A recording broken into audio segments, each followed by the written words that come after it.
morning, dear students.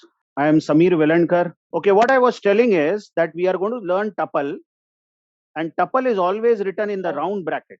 We write round bracket and list of values, and there is both positive indexing 0 to 4 and negative indexing -1 to -5, like we had in list. Okay, but the point is that the values stored in the tuple, I mean individual values stored in the tuple, cannot be modified. Cannot be modified. Suppose you have stored 10 here at 0th place and you want to make it 11 by adding 1 to it. You can't do that. None of these values can be modified now. Once stored is finally stored. Just think of a list, square bracket here, 10, 20, 30, 40, 50. I mean, if you are asked to change this 10 later on to 11, this is at 0th index. So what I was saying, in the case of list, you could have written B0 is B0 plus 1. So this value stored at B0 would become 11. So value stored in the list can be changed, whereas value stored in the tuple cannot be changed. This is the biggest property of tuple. Therefore, tuples are called as immutable, whereas lists are called mutable. Anything which is mutable can change, immutable can't change. Okay, let us go to our scratch pad, one rough notebook here. Fine, let's try to make a tuple with values 10, 20, 30, 40, 50. Check the round bracket, and then I attempt saying A0 equal to A0 plus 1. What is my simple attempt is, I want to change this value 10 to 11. That means I want to change the individual values. Okay, and if I run this code, see, it's still running, it will give an error. And check the description of the error. Tuple object does not support item assignment. That means you cannot assign a new value to an existing value of the tuple. Once a value is stored, it is permanently stored. You can't change it. Whereas values in the list can change. Okay, that's it. That's the only difference between list and tuple. You recall yesterday I told you list stores values and it has indexes starting from 0. Even tuple has those indexes. No problem with that. All properties that list has, tuple also has the same properties, except for not modifiable. So I hope you understood this first point here. Tuple is ordered. Why is tuple ordered? Come on, because it has those indexes 0, 1, 2, 3, and it is immutable. You can't change the value stored in the tuple. Okay. Other small little things, should be understood by now. Like suppose I have a tuple and I want to print this. Then you can print it directly by saying print A, just as you can print the entire list just by saying print the list. You can print the tuple simple by writing a print statement, and look, it even prints the round bracket here, which shows that it is a tuple. You can even check, for curiosity, you can check what is the type of A. Type of A. You know A is a tuple type, right? So when you print type of A, this is going to print class tuple. I was talking about this word class yesterday, and I said, look, we won't be able to understand what is class, what is object, unless we learn OOPM, object-oriented programming. So leave aside that word for some time, but isn't it enough to know that A is a tuple? Okay. Suppose you want to print only second element. So you can actually take only the second element. Now second element is 30, because 10 is at 0, 20 is at 1, 30 is at 2. So if I run this is going to print only 30, correct? But what if I write A of -1? Just check this. Now, if I say A of -1, it will print the last value, because I said negative indexing is also there. Okay, fine. So I hope you have understood this first point, why it is ordered and why it is immutable. You can't change a value once stored in the tuple. Okay, but now starts a confusion. Let's see what it is. Suppose A is 10, 20, 30, 40, 50, and if I print A, you know it's going to print the tuple. And then just check, in the same code I am writing, A is equal to 11, 21, 31, 41, 51. Well, look what I am doing. I am assigning, but I have written this line, and let's see, try to print A. Now you might feel that this will give an error because just now we saw that you cannot modify a tuple. So I can't modify a tuple, I said, and look what a blunder I am doing. I am assigning new value to A, and then I am printing A. So anybody would feel that this will be an error. Let's try to run it. And this works. This works. Here starts the confusion, If tuples are immutable, then how can you do this? You know what? We missed out something that I repeatedly said. I said values of the tuple cannot change. I said that. I mean, you just can't go to 30 and change it and make it 31. Individual values cannot change, but tuple as a whole, entire tuple can change. You can assign a new value to a tuple. Now, it will be interesting to see a picture for it. Okay. How does it look like? You see this. Imagine that we have written A is equal to 10, 20, 30, 40, 50. Now, what this means is A is actually an object. It's an object which stores 10, 20, 30, 40, 50. It's a tuple. And look how A points to that object. Number of times this A is called a reference and it refers to that object. Okay. And now you are printing A. So this output will be printed. But now if you say A is equal to 11, 21, 31, 41, 51, then what really happens is that a new object is created which stores 11, 21 and so on up to 51. And look at this A on the left hand side. A says, now I will not point here because you are asking me to point here. You note that A is still a tuple. So please try to understand what do you mean by immutable. You can't go to individual value and change it, but you can change the entire tuple itself. And then that tuple will point to absolutely new set of values. This is possible. And then obviously if you say print A, this tuple will be printed. This is lost now. This is lost because A was pointing here, but now A is gracefully pointing to the new tuple. So let's say after that you say A is equal to 100, 200, 300. Oh, look at that. You are saying A, you now point to some other tuple. So there will be a new object which stores 100, 200, 300. And now A will discontinue to point here, but it will point to a new tuple. So A is still a tuple pointing to new set of values. Okay. I guess you have followed the first point very well. Why it is ordered, you know.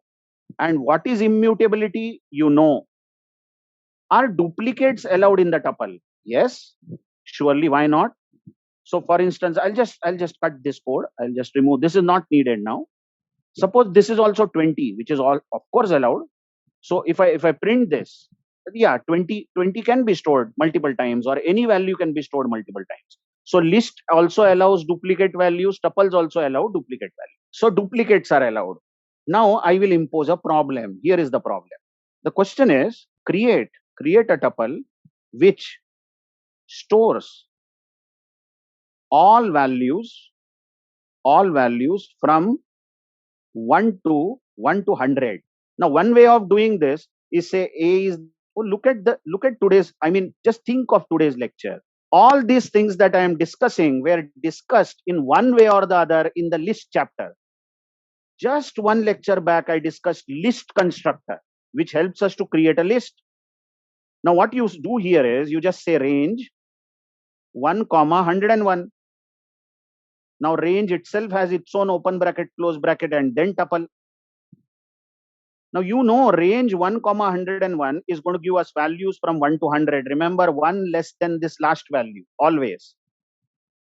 And then using these values from 1 to 100, a tuple will be created by this constructor. This is called as a tuple constructor. And then you can assign it to A. So A will be a tuple storing all values from 1 to 100. Okay. So if you go back to your rough scratch pad, you will say A should be a tuple having range of values from 1 to 101, and then print A. So definitely this is going to give us a tuple. You can see round bracket over here, tuple containing all values from 1 to 100. And I think it is a waste of time to ask you a question that if I want to create a tuple which stores values from 1 to 100 such that alternate values are stored like 1, 3, 5, 7. I hope you are understanding. Then you will just say, come on, sir, we will just put comma 2 here, comma 2. This is the increment in the range. So first value taken will be 1, next will be 3, next will be 5, and so on. And last will be 99, because after 99, if you increase by 2, you will get 101. But the range is only up to 100, remember. So if I run this, I will get all the numbers alternately.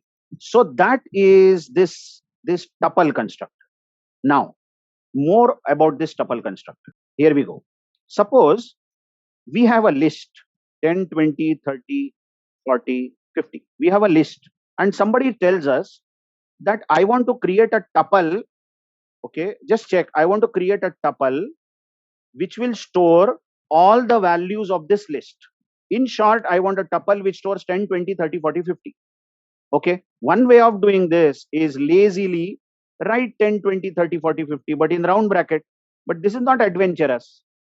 I know I have a list and just want to take those values which are there in the list and make a tuple out of it. Then you use tuple constructor again. What you do is, you say B, you become equal to new tuple, bracket, and who will supply the values? This time range will not supply the values. This time A will supply the values. Who is A? A is already a list which contains 10 to 50.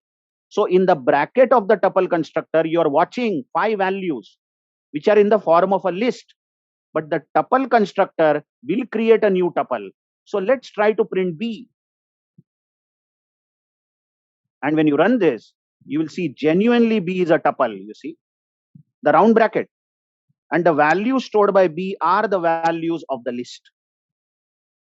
So what you have to understand, when you are talking about this tuple constructor, it's not always that in the bracket what we give is range.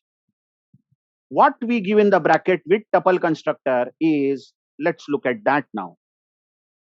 Whenever you use tuple constructor, you will give bracket. Now in the bracket, you give some iterable. Some iterable.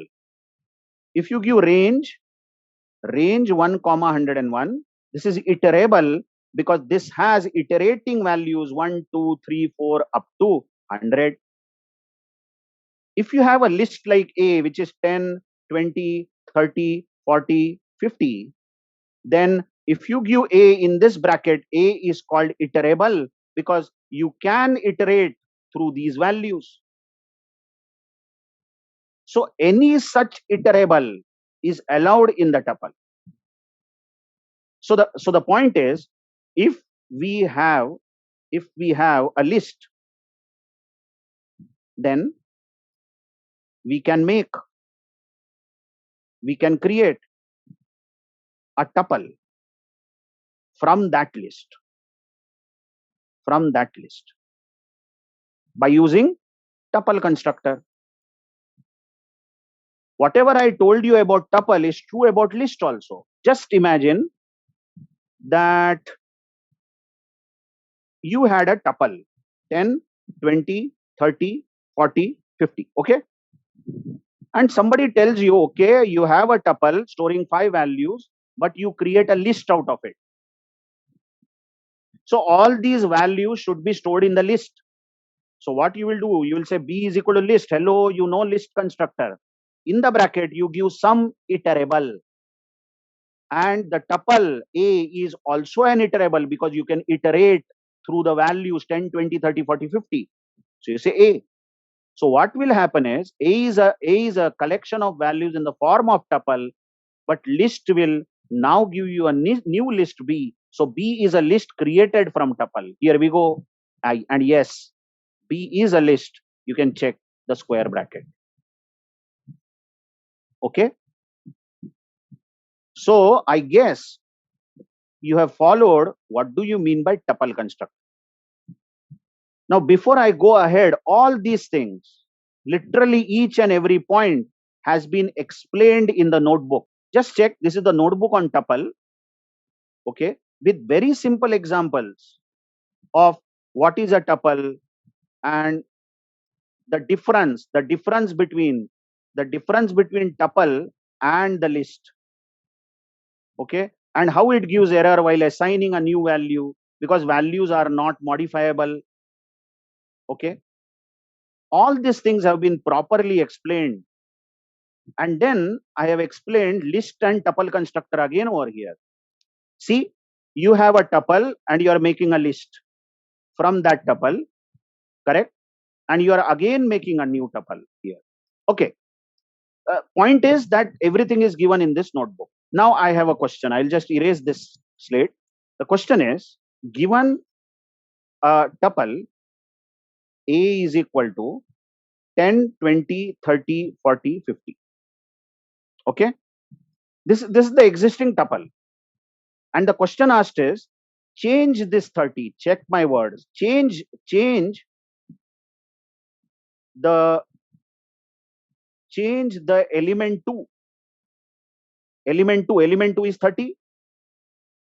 Change the element 2 to new value 100.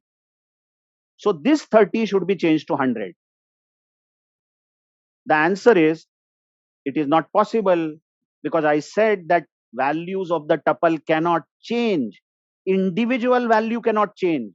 You can't go to a particular element and change it because it is immutable. Okay. But there is a hack to it. There is a hack. You can solve this. What you can do is, I'll write the code now. You have a tuple 10, 20, 30, 40, 50. Okay. Now what you do is, you make a new list out of this tuple. So you say list A. So you know what is B going to be. B is going to be list storing 10, 20, 30, 40, 50. All right. Now, if B is a list, you can go to this element and change it. Agreed, everyone? Lists are mutable. So you say B2, second element should be 100. So second element was 30, but now in this list, it is 100. And now you can say A, you become a new tuple from the list B. You can check that the list B is storing 10, 20, 100, 40, 50. And then this list will be taken to create a tuple, and A will be created as a tuple again. So what is A ultimately going to be? 10, 20, 100, 40, 50. So I said values of the tuple cannot change, and I still stick to that point. Values of the tuple cannot change. But if you really want to change it, copy it in the list, then modify the list, and then copy list back into the tuple. Nobody will do this. I mean, if you wanted to change value, then why will you declare tuple? Come on. As a programmer, when you think I have a collection and wait, I may change values of that collection, you know it, then why will you declare a tuple? You will first of all declare list itself. But just for fun and for telling you how these constructors can be used to modify one form into the other form, I took this example. Anybody wants to say anything about this? Waiting for 15 seconds. Sir, actually, where this application uses, sir? Which application? Means we are changing. We cannot change, since we cannot change the values of tuple, but we are making into the list and we are changing. Yeah. So it is used nowhere. This application is senseless. Yes. But just to explain how one form can be converted into other, I took this example. I repeat. If you knew that you are using a tuple, then you already knew you don't want to change the value. You don't want to change the values. Maybe these 10, 20, 30, 40 and all that, these are Aadhaar card numbers and you have stored them. Okay, and Aadhaar card numbers never change. Or these are names of the people. Names of the people would not change, although unless some affidavit is done. Anyway, so this absolutely is a senseless example which has no application. Let me get back to the scratch pad. I hope this is completely understood. Tuple construct. Now, just imagine you have a tuple. Now let's concentrate on the tuple. Imagine you have a tuple and you want to print this tuple. Then you know it's so easy just to give print A. If you say print A, the entire tuple will get printed. And nice round bracket is also printed. But the other way of printing the same tuple is you can use a for loop. What you say is for some variable you take in A. A is the name of the tuple. Remember the grammar of for loop, after for there is a colon and then the control or cursor will get indented and here you say print X. Now this for also we saw yesterday. With the list also can be printed like this. So what we saw is this variable X, when the for starts, first time when the for starts, this variable X will be 10 because that's the 0th element. And you are printing that X, that is 10. But when the for repeats second time, X will be 20, then 30, 40, 50, and all those values will be printed. So if I run this is the output. Okay. So are you able to understand the meaning of iterable? We can iterate these values. We can move across these values one by one. That's why tuple lists are called iterable objects. Okay. Now you can actually traverse a tuple using a for loop or iterate using a for loop.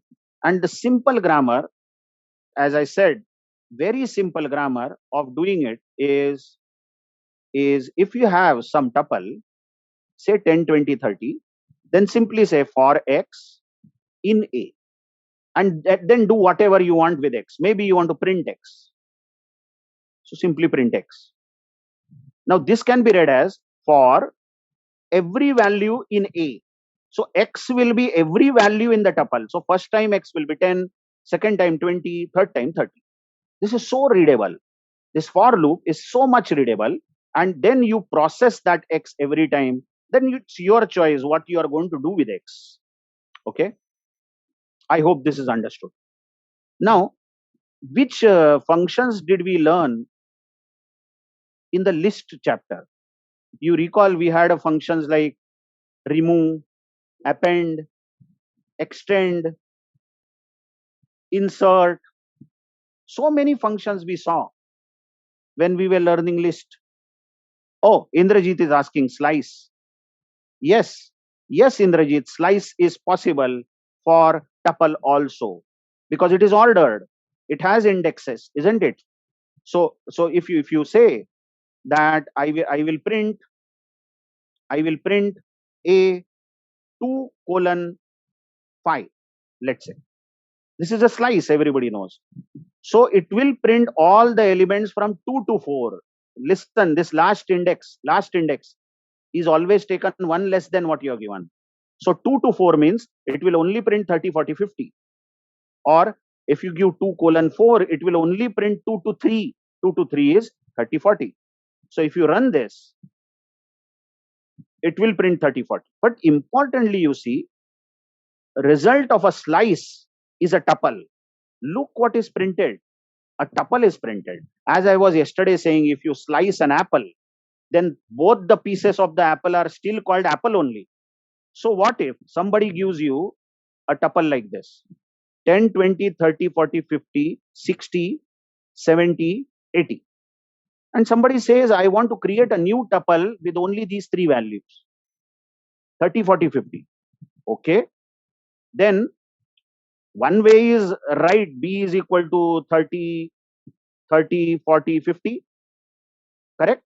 But the other way is, you can say B is equal to A square bracket 2:5.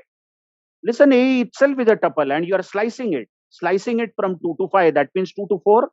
So B is going to be a new tuple. And if I print B,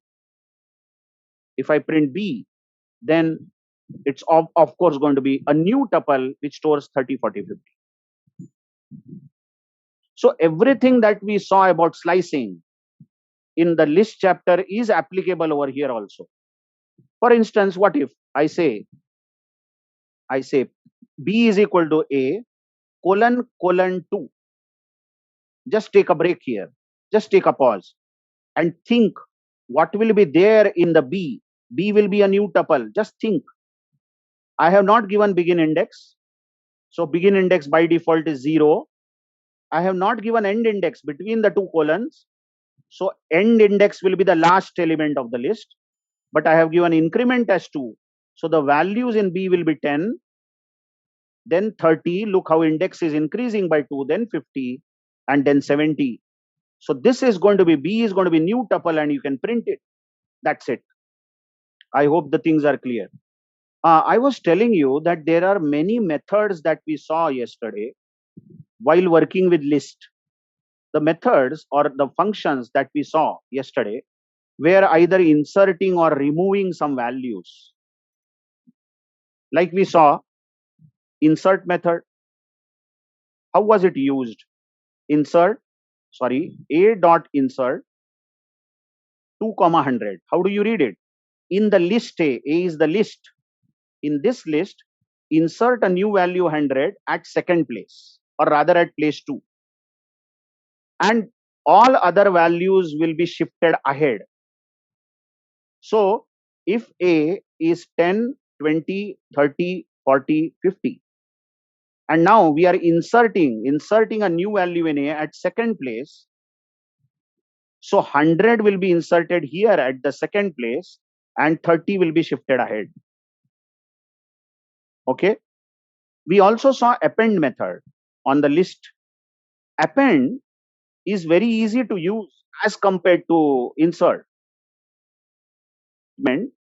A dot append, where A is a list, and if I say 100, then this 100 will be added to the end of the list. So you don't have to give position, like in insert you give position, at which position you want that new value.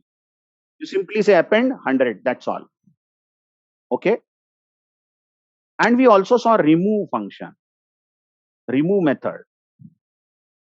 Now, if you have a list and you want to remove 30 from that list, you simply say a dot remove 30. That's all. So if value 30 exists, it will be removed. Okay. And what if we also saw pop method? Pop. What pop did, it also removed, but it always removes last element from the list. Removes last element from the list. So if you call pop, it is going to remove 50. 50 is stored at the end, isn't it? I mean, all these methods we saw extend also. Correct? But all these methods are not supported by tuple. Not supported by tuple.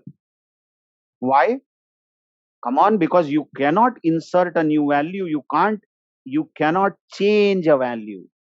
You cannot change individual values. You cannot append. Once a list stores some values, it always continues to store same values. You cannot add anything to that tuple. You cannot remove anything from that tuple. So tuples are immutable. Please try to understand. So that's a good news. In fact, for a student, that many functions, even clear, there was a function clear. What it does, it removes all the values and makes the list empty, removes all values and makes the list empty. Even this is not supported by tuple. Okay. I hope you have understood. So that's the point here I have written, that methods such as insert, append, remove, pop, clear are not supported by tuple because tuple cannot be modified or individual values cannot be modified. Okay. But there are two functions given with tuple called count and index. Let's see what these methods do. Let's say I have got a tuple with some values like this: 10, 20, 10 again. You know repetitions are allowed, and 10 again. So 10 is there 3 times, and out of curiosity I want to know how many times 10 is present in the tuple. So what I do is I simply say print a dot count. Check the grammar. A dot count 10. This is a very simple question. I'm saying count how many times 10 appears in this tuple A. So it is tuple name dot count 10. So this has to print 3, isn't it? Yes, because 10 is present 3 times. Now, whatever I told you with the tuple is also there in the list. So actually, yesterday I forgot to tell you about this function count. It is available with list also, because list also has repeated values, can store repeated values. And then if you say count how many times 10 appears in this list A and you run it, it will still give 3. So count method is supported both by tuple and list. Okay. Suppose I give 100 over here. Count how many times 100 is present. Suppose. How many times 100 is present? 100 is not present at all. So it will give 0. Simple. Now there is another method called index. Just check index method. Suppose I want to know where is 50 stored in the tuple. I'll bring this back to tuple. Just check my words. I want to know where is 50 stored in the tuple. Now you see 50 stored at this place. What is that place? This is 0, 1, 2, 3, 4. It is at 4th place. I want to know where is it stored. So I'll say name of the tuple A dot index. And whose index I want to find? 50. And then one more bracket for print. Now just check. This is going to print 4 because 50 is really found at 4th place. Okay. What if you say 10? Yeah, I'm sure you are thinking about it. What if you say 10 here? But 10 is stored at various places. 10 is stored at 0th place, then 2nd place, correct? And then 5th place. So which index will it print? It will only print the first index when 10 is found. That is the first occurrence it will print. As soon as 10 is found, it will say 10 found at 0. That's it, 0th place. So see, the output of this is going to be 0. Okay. So index function will tell us where is a particular value stored in the tuple. What if I say 100 here? Now I am fooling the index. I am asking index to tell me where is 100 stored, but 100 is not at all stored in this tuple. Correct? In such case, it will give error because such a value is not there in the tuple, and how can it? You ask where is this present? So that are the two methods called index and count. And remember, index is supported by list also. Of course, no need to say that. If this was a list and we asked for position of 50, index means position. What is the position of 50? And if I print it, it will still print 4 because 50 is found at 4th place. Okay. That's it. Rest is already discussed, and so many methods are not applicable for tuple. You know what? We are just learning these data structures. How to apply them is not yet learned. I mean, in which type of programs are we going to use tuple? Where is list applicable? We have not learned it. But I'll tell you, 99% of the times, list is used. And we will see that. You know what? Many times, tuple can be used, but we programmers are so lazy. Tuples can be used, but we use list. Let it be, we say. Because list is, you can say, one step ahead of tuple. You can even modify a list. Yes, but crystal clear application of list and tuple should be known. But today we have known the grammar of tuple, how to use it, how to write it. Now let's come to the next data structure called set. Ultimately, goal of list, goal of tuple, goal of set is same. Store, and store values. Finished. Period. That's it. But the way these data structures handle these values makes them different. So what is definition of set? Collection of values. Same definition was there for list and tuple also.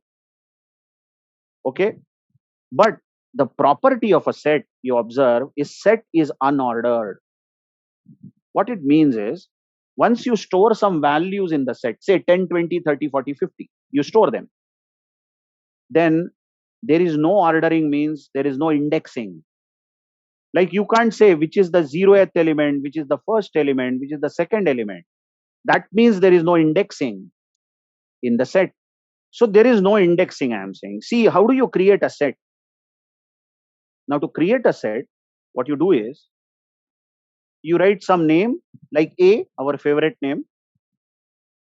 A is equal to, and use the curly brace. And then maybe you write some values. Okay. Now don't say that this 10 is at place 0, although it is in the beginning. You may say that this is at place 0, 1, 2, 3, 4. There is no indexing in the set. So usually we have a habit of showing set in the Venn diagram like this. There is a reason, because these 10, 20, 30, 40, 50 are dispersed. There is no ordering in the set. Please try to understand.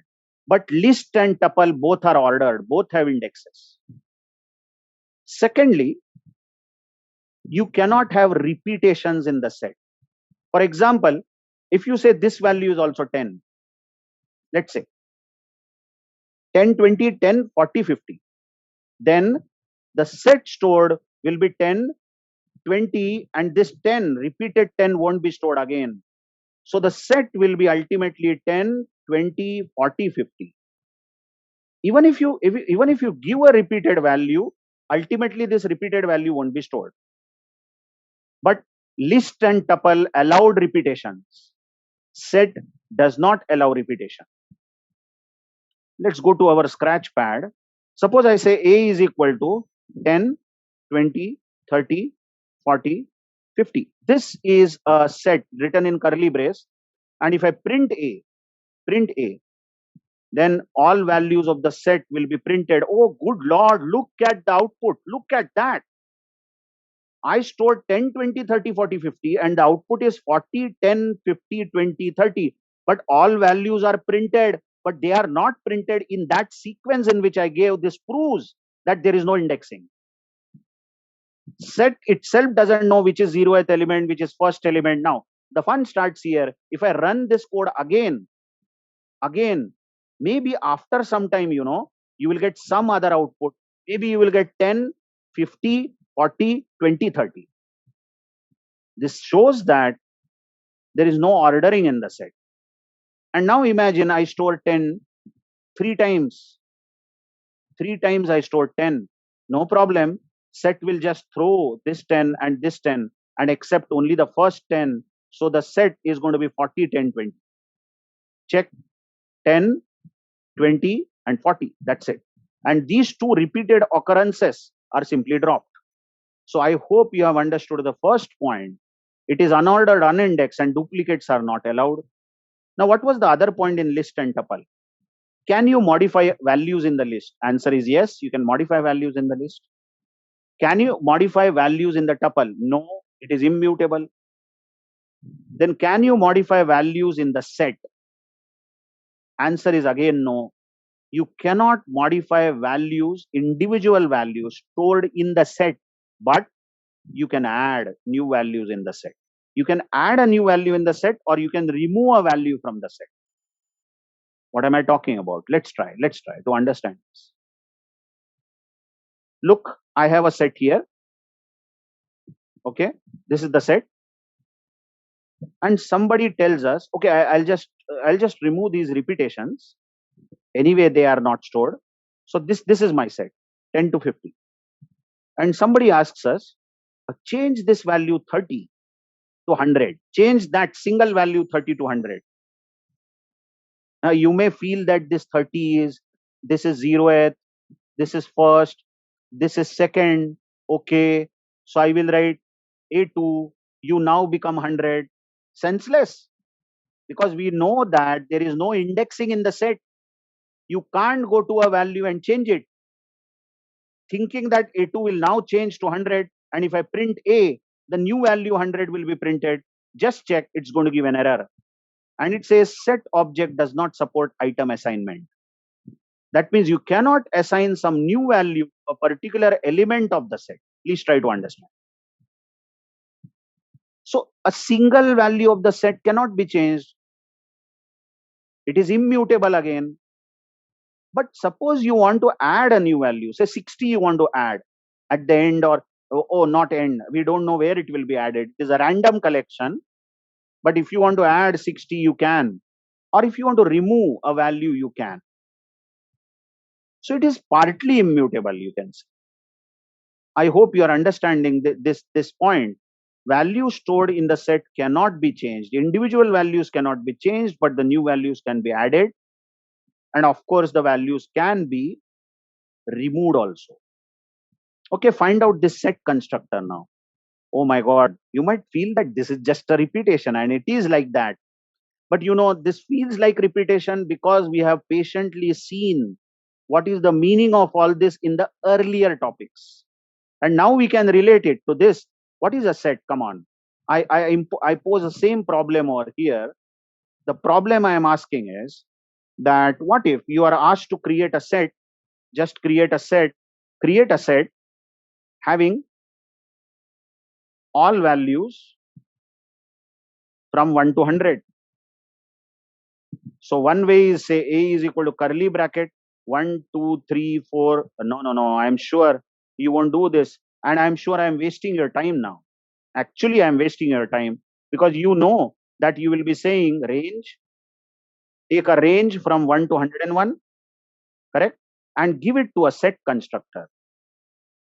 Just as there was list constructor which constructs a list, tuple constructor which constructs a tuple, there is a set constructor which constructs a set. So A is going to be a set containing all these values. Okay. So if you check this code, suppose I write A is equal to set range 1, 101. Fine. And I print A. So A is going to be a set containing all values from 1 to 100. Correct? We are lucky that we got all values in that sequence, but it's not necessary that they will be in the sequence. Always not necessary because it is a set. Oh, look at this. No, I was just checking out of sequence. Let it be. Okay. So here is my question now. The question is, imagine we have a list. Question is, we have a list. Let's say list is A is equal to 10, 20, 30, 40, 50. And somebody tells us create a set from this list. So what you would do is you will say B is the set constructor you will use, and you will give A. You know A is an iterable. So to these constructors, you can give any iterable. Now A is basically a list, and this is going to give us a new set because you are creating a set. So can you create a set from a list? Yes. Can you create a set from a tuple? Yes. Can you create a tuple from a list? Yes. Can you create a list from it? And various combinations you have, because list, tuple and sets are iterables. Please try to understand. So what I was suggesting here is that suppose A is a list 10, 20, 30, 40, 50.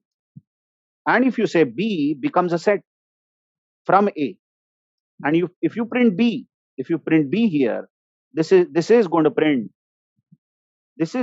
a set which proves that B is a set created from the list using set constructor.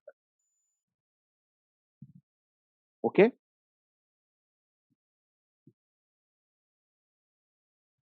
So I hope you have understood this set construct. Now there is an operator called in operator. Many times, if you have a list, if you have a set,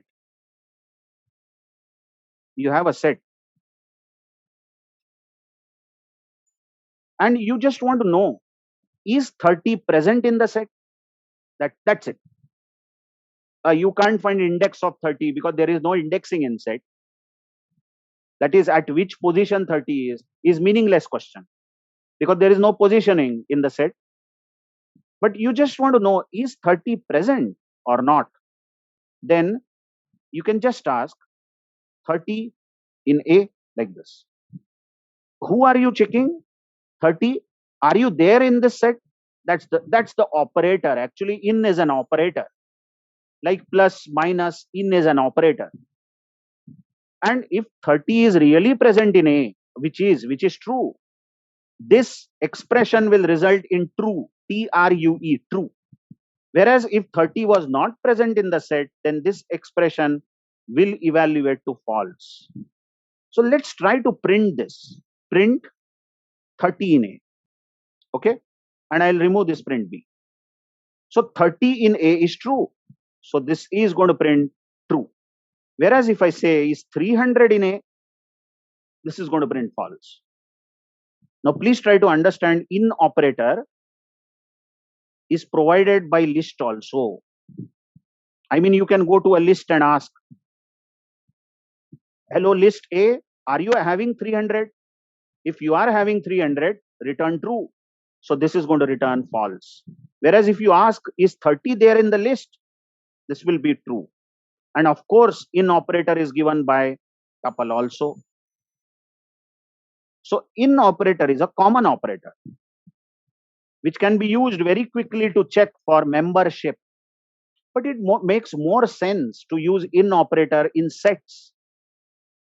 Because in set, we always talk about membership, isn't it? We say something is element of the set, like that.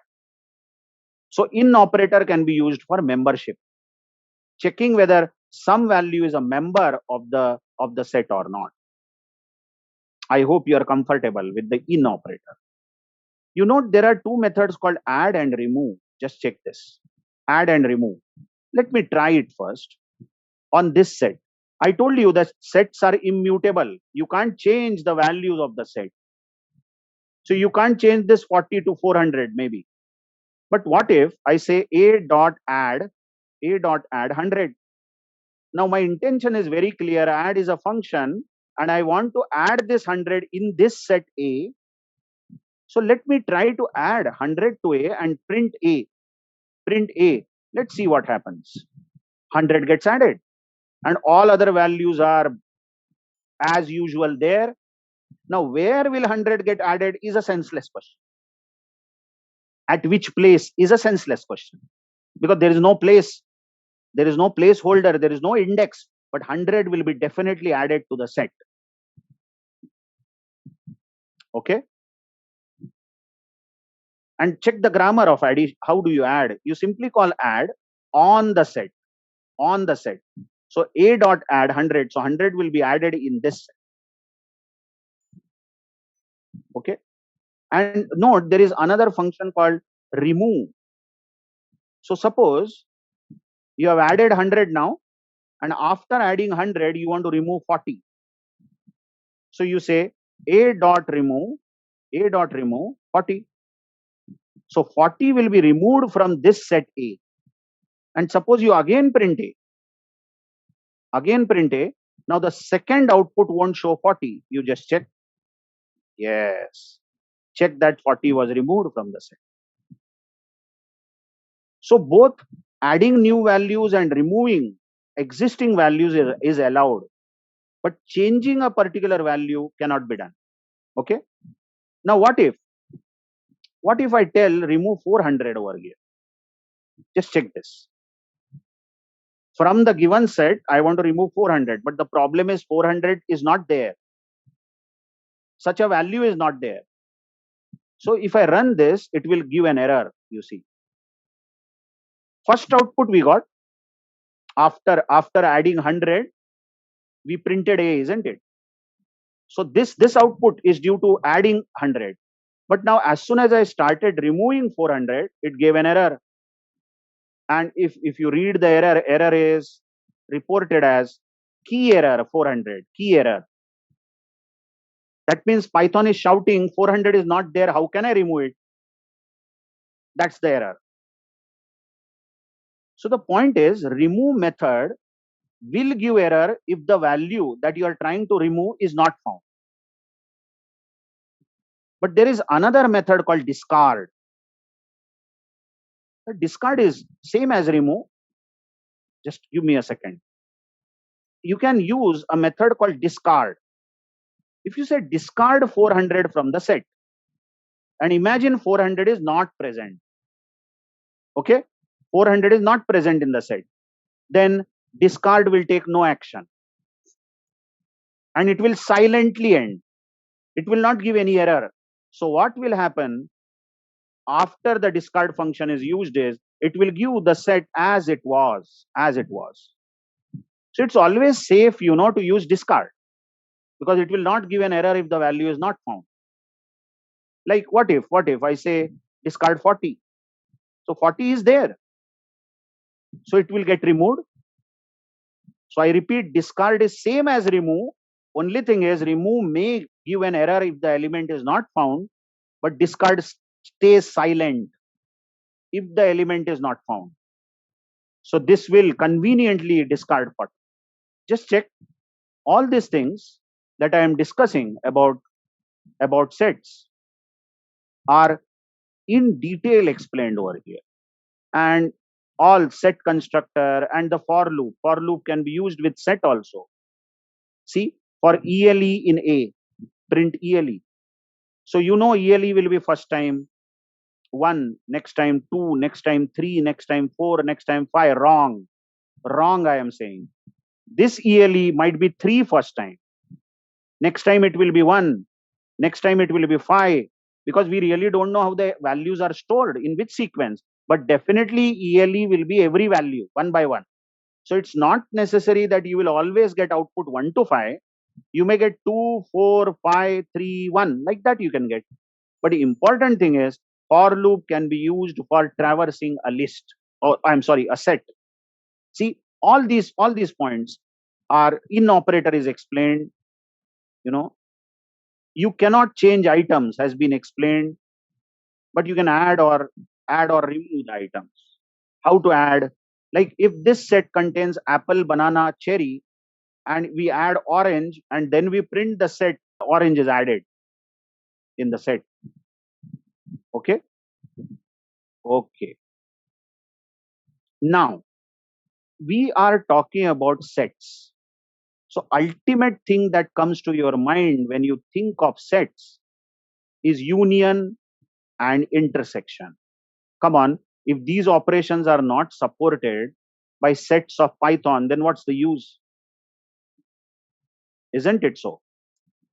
So suppose we are having two sets. Just check this. A is a set which is 10, 20, 30. And B is a set which is 40. Let's make it more complicated. 30, 40, 50. These are two different sets. Okay. And I want to find out A union B. Okay. But I want A itself to store A union. See, I want to find A union B, but I want A itself to store A union B.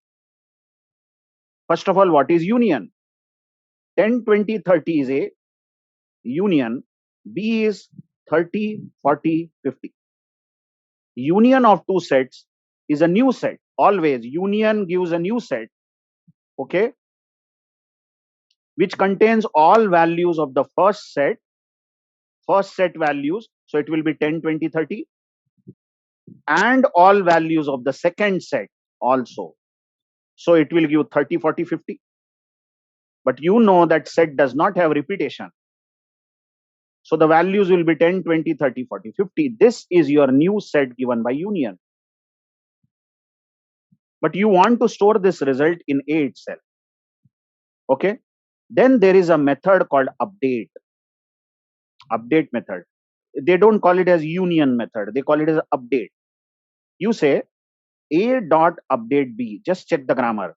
A dot update b, what it means is whatever is there in a 10, 20, 30, preserve it as it is, but you also put the values of b, which is also a set, inside this a. And now you see, you won't have anything on the left hand side here. You won't say a is equal to. What do you mean by update? Update means modify. So you are modifying a. So this itself means a should become a union b. Now if you try to print a after this will be the value. I think you didn't like this method of finding union, because what is this update? You didn't like it, I hope so. Well, you really want to find a is a union b, then you can write it like this: a should become a dot union b. So union method is also given, or update method. Union method, will find union of a and b and store the result in a.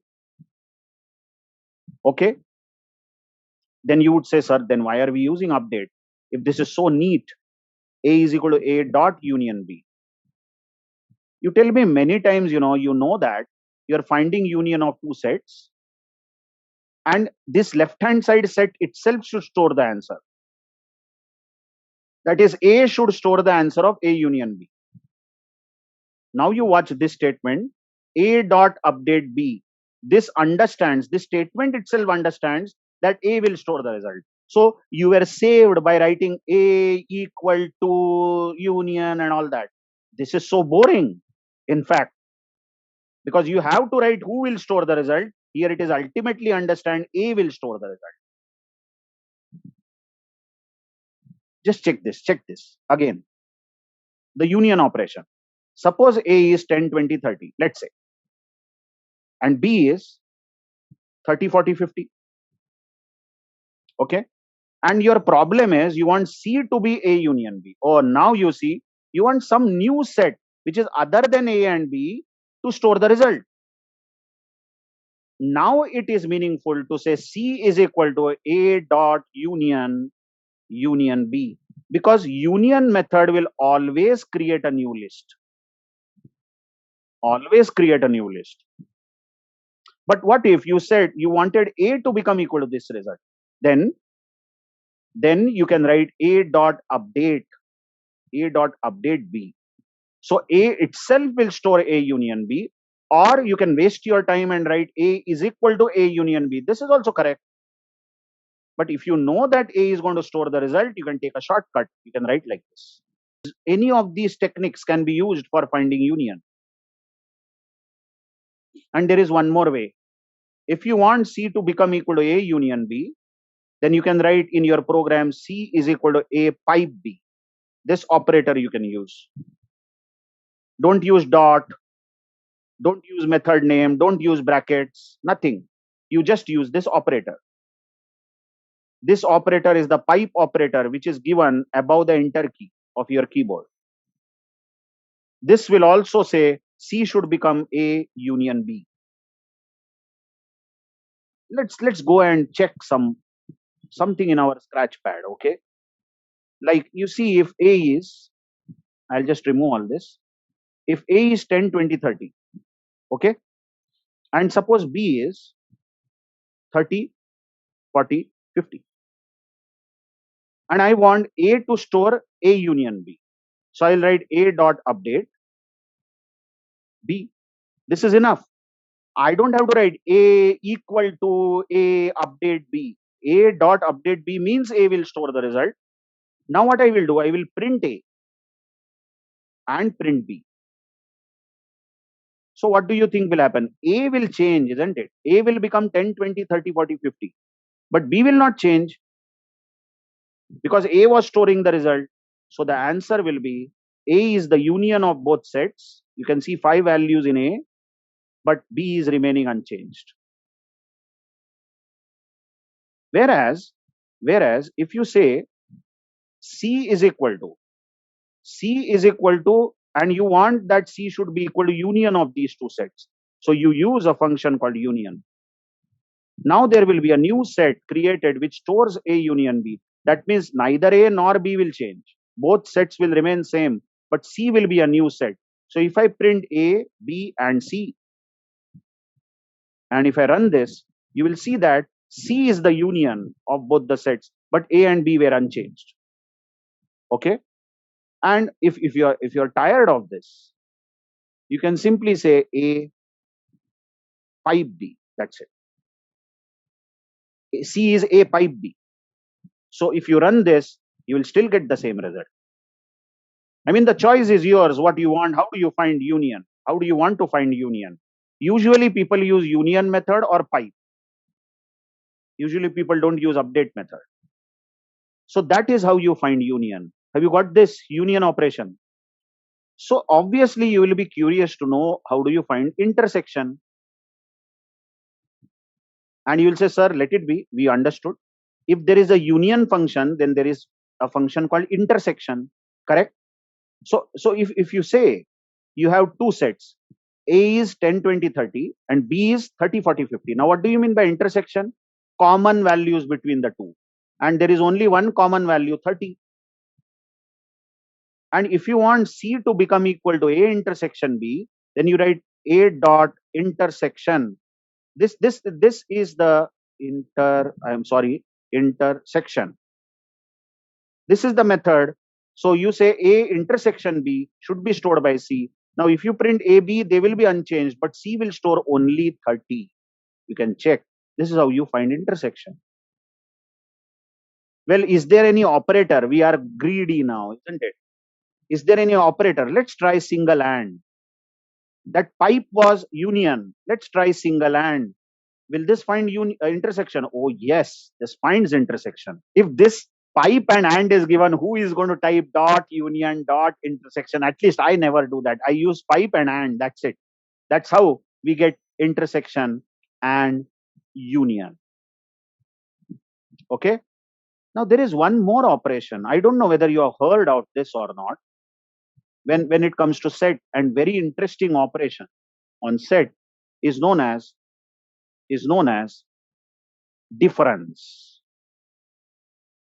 Difference between sets. To understand this, what this is, suppose I have A is equal to 10, 20, 30. And if I have B is equal to 30, 40, 50. Okay. And if I say, let's say I say C should become equal to A minus B. Surprising. How can you subtract two sets? No. This is not subtraction. This is set difference. This is set difference. How to read this is, you read this as C is a set. Of course, C is a set which contains all values that are present in A, that are present in set A, but not present in set B. Not present in set. That is A minus B. Just see, those values which are there in A, but if that value is there in A, it should not be there in B. Only then it will be included in C. Okay. So let's start with A. 10 is there in A, but 10 is not there in B. You see, nowhere. So C, this set will contain 10. Let's go to another value, 20. See, 20 is there in A, but not there in B. So very good, 20 is also there. See, 30. 30 is there in A and B both. Then 30 won't be there. 30 won't be there in C, and that's it. This is C. This is C. What is definition? Those values which are there in A but not there in B. Try it again. Suppose I say C is equal to B minus A, suppose. Now how do you read it? C is a set which will store all values which are there in B but not there in A. These values, such values which are there, present in B but not in A. So you check set B, 30. You just check this. It is present in B and A both. So this set C won't contain 30. Continue. With set B, you have 40 here. 40 is there in B but not there in A. So 40 will be there. And 50 is there in B but not there in A. So 50 will be there. So this will be the set C. You will agree that if A and B are sets, then A minus B is not equal to B minus, or need not be equal to B minus. So difference is not commutative, but A union B is equal to B union A. Come on, I don't have to prove this. And also common values between the sets, that is A intersection B is same as B intersection A. But difference, when it comes to difference, it is not. Difference can come out different, isn't it? You just check. These two results are different where A minus B and B minus A was found. Okay. So what do you think should be the way to find difference? Yeah, you will say, sir, don't teach us the function anymore. Just write minus. Let's try using minus. And it is 10, 20 are the values which are there in A but not there in B. Whereas if I write B minus A, these are values which are there in B but not there in A. So if I run this, the result is going to be different, 40, 50. I guess you followed the difference operation. Yes, everyone. Yeah. But then there is one more operation called symmetric difference. You have understood difference, I hope so. Now, what is symmetric difference? Now, symmetric difference will be a set which contains all values that are there in A but not in B, and all values that are there in B but not in A. Oh, good Lord. I hope you got this. That means symmetric difference will be exactly opposite of intersection. You tell me, if you find intersection of A and B, only one element 30 will be there, because 30 is common. 30 is common to both sets. And what will be symmetric difference? Symmetric difference will be uncommon values which are not common in both sets. So 10, 20, 40, 50 should be the answer of symmetric difference. First you see A minus B, you see B minus A, and then you understand symmetric difference. It is all values which are there in A but not in B, and all values that are there in B but not in A is called symmetric difference. Okay. So here, in the topics that I wanted to teach, I wrote update, intersection, okay, symmetric difference. You see, there is a method called symmetric difference. You just check if you have these two sets, A and B, what will be, how do you find symmetric difference? You can say that, you can say C becomes A dot symmetric underscore difference. That's the function name with B. So find symmetric difference of A and B. Note the name, there is an underscore in between here. So if I print A, B and C, then note symmetric difference is 40, 10, 50, 30, and the common value which was 30 between the two sets is not displayed. So only uncommon values will be displayed in the symmetric difference. I hope you will agree that symmetric difference is commutative. So A dot symmetric difference B is same as B dot symmetric difference A.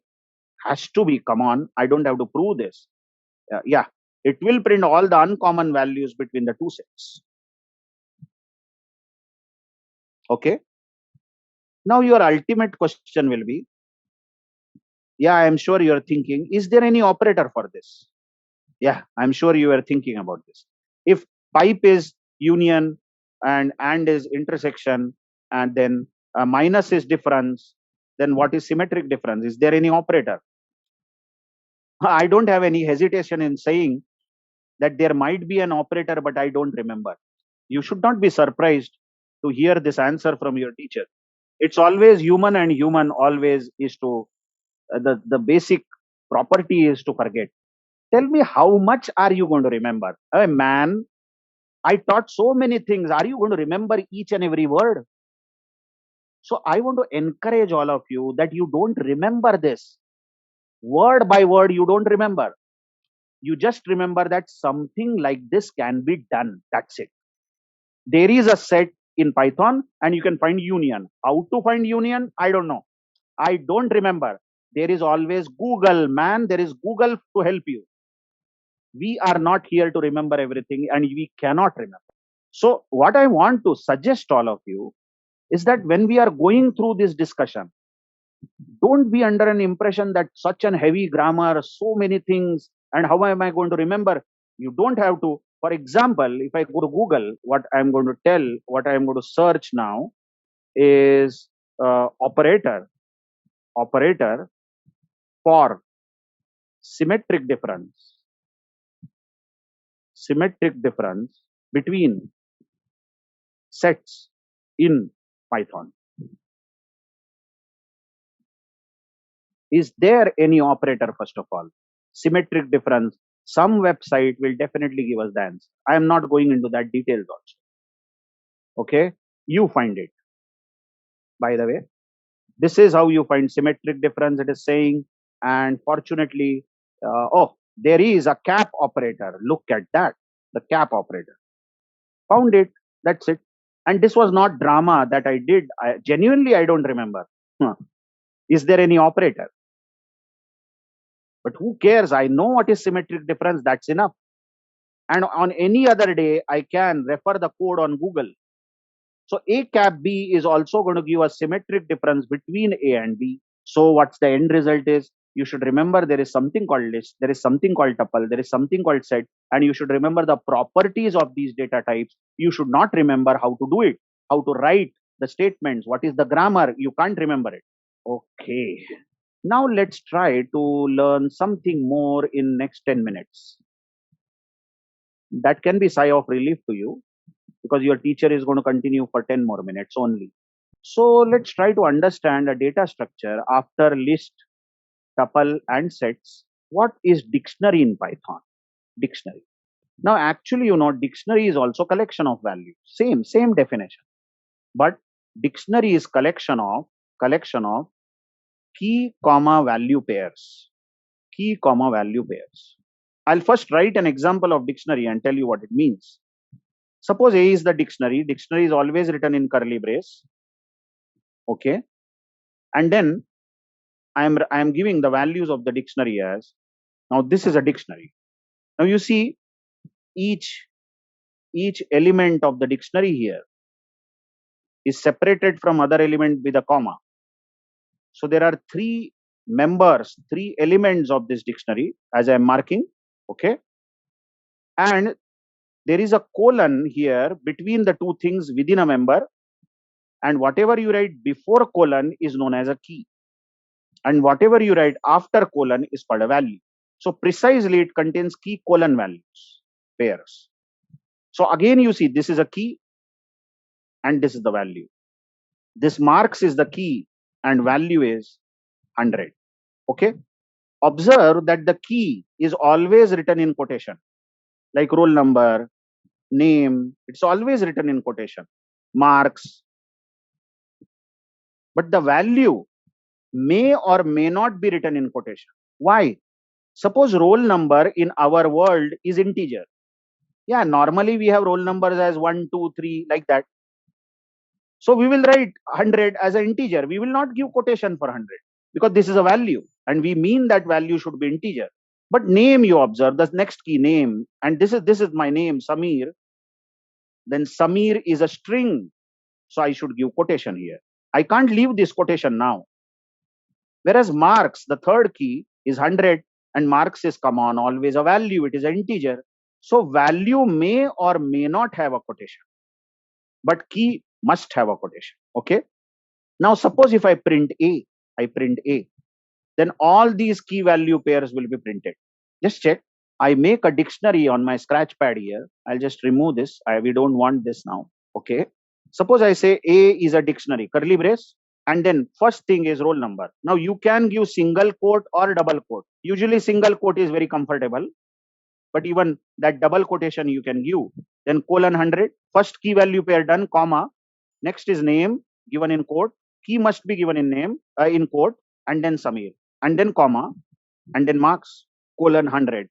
So this is our dictionary, and if I print a, this is going to print neat dictionary in with the curly brace, and each key value pair will be printed. Okay. Now what happens, dictionary is sometimes misleading word, because in our real world, dictionary means, yeah, dictionary can be used like English dictionary, which will give meaning of all words of English, which is alphabetically arranged. So slightly misleading, but anyway, what is definition of dictionary? Dictionary is collection of key value pairs. Okay. And the key must be written in the quotation, followed by colon character, and value may or may not have quotation depending on what kind of value it is. Right. Now the question is, does this dictionary have index? Does it have index? Like you may say this is first key value pair, roll number colon 100, so this is 0 place. This is next key value pair, so this is first place. And this is marks colon 100 is the next key value pair, so this is second place. Does it have something like this? These properties, of dictionary should be compared with the other data structures, list, tuple, and sets. Can dictionary be modified? Once values are stored, can we modify? Suppose this roll number was 100 and we want to change it to 101. Can be modified? And if we want to modify, how will we modify? Like, is there any grammar like this? A square bracket roll number looks funny is equal to 101, and then we will print A again, and this will change roll number to 101. But strange grammar, isn't it? So how do you access values of dictionary? Okay, how do you first of all create a dictionary, access values? Are dictionaries mutable? Can you change them? And all that can be seen in the next class. Saket has asked a question. I hope people have not left. Okay. Create a list which stores n values, some n values. These n values will be entered by operator. So the question asked by Saket, is going to use all the concepts about list that we saw. Let's see how to do this. I'll just remove this tab. A is going to be empty list. Just follow this as I am writing. A is an empty list, so square bracket. Then we will ask operator to enter n. I hope you recall this. N is equal to input. Enter n. Enter value of n. Okay. And then n should be converted into integer of n.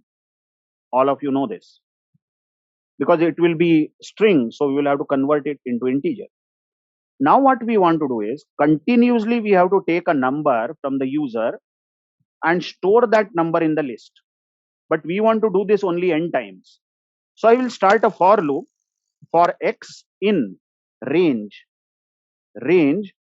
1 comma n plus 1. 1 comma n plus 1 colon. So how many times will this loop run? N times, because it is 1 to n plus 1.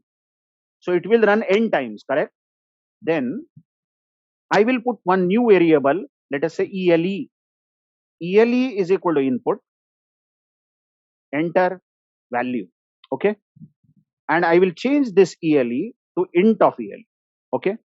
And then I will just say a dot append this value of ELE in the list. Now after this for loop, I will print A. A was my list. Let's first of all run, then understand how the things happen. So suppose I am asked to enter n, I will enter 5. So I will be entering 5 values. Let's say I enter 10, next value is 33, next is 5, next is 66, next is 88.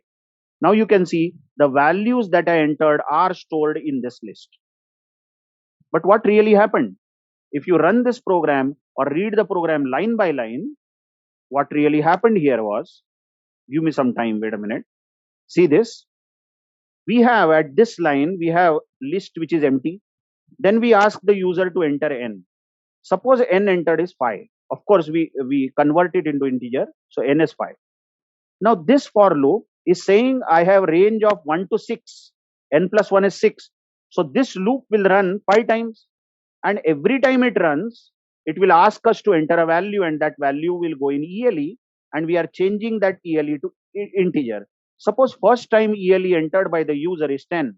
Then you look at this line, this is a dot append 10.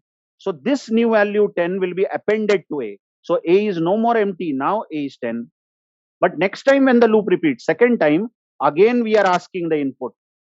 Maybe this time ELE entered by the user is 20, but that element ELE is getting appended to a. So a, which was storing just 10, now 20 will be appended. So a will become 10 comma 20, and this goes on. This goes on for 5 repetitions. User enters the element and element gets appended in the list. Yes, Saket. Yes, sir. It's clear now, sir. Yes, yes. But very good question, Saket. So that's it. Bye. Bye, everyone.